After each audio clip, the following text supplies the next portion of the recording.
दोस्तों, आज की कहानी बहुत ही लाजवाब है। मेरा गोरा रंग, बोलती आंखें, कंधों पर बल खाते बाल, चौड़ी छाती, पतली कमर और चिकनी सुडौल जांघें सभी को लुभाती थी।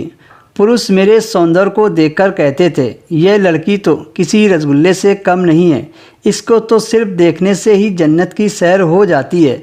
मैं इतनी सुंदर थी कि जो भी मुझे देखता था वो एक बार मुड़कर जरूर देखता था। मेरी देह दृष्टि आकर्षक थी। मैं पुरुष के मुंह से ऐसे शब्द सुनकर नारी स्वभाव वश खिल जाती थी और मुझे खूबसूरती का आभास होने लगता था। मैं बुदबुदाए बिना रह नहीं पाती थी। मुझ पर तुम सब मरते हो तो मरो, मैं किसी के हाथ नहीं आने वाली। मैं एक आग हूँ, आग, मुझे पकड़ने के लिए पानी बनना पड़ेगा। मैं सुंदर हूँ पर इतनी भोली नहीं कि अपनी तारीफ सुनते ही तुम्हारी बाहों में आ जाऊंगी। मैं अभी सोच ही रही थी कि माँ की आवाज़ ने मुझे चौंका दिया।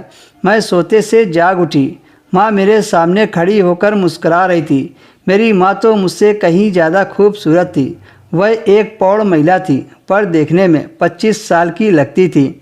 वह अपने सौंदर्य और स्वास्थ्य के प्रति हरदम सजग रहती थी। वह अपने मुँह से कुछ कहती तो नहीं थी, लेकिन उनके मन के भाव से अक्सर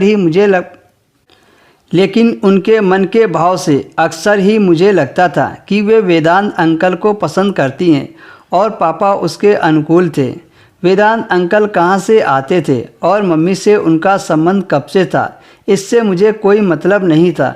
इतने में मम्मी चहकती हुई बोली, तुम आज स्कूल क्यों नहीं गई? मैंने मुस्कुराते हुए मम्मी से कहा, आज तो छुट्टी है। आज मम्मी ने पिंक कलर की साड़ी पहन रखी थी। मम्मी पर गुलाबी कपड़े बहुत खिलते थे। उनका रूप गुलाबी साड़ी में अधिक चमकने लगता था।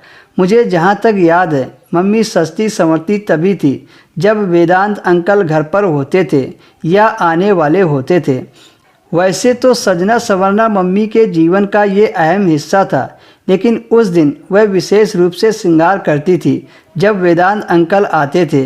मैं अचानक से ही बोल पड़ी, आज वेदांत अंकल आने वाले हैं। मेरी समझ में ये नहीं आ रहा था कि मम्मी पापा के लिए क्यों नहीं सस्ती संवरती थी। शायद माँ के सपनों का राजकुमार पापा नहीं थे, उनका राजकुमार तो वेदांत अंकल ही थे। वैसे ये बात तो सच है कि वेदांत अंकल पापा से अधिक सुंदर थे, इसीलिए मम्मी अपना सब कुछ उन्हीं पर लुटाती थी।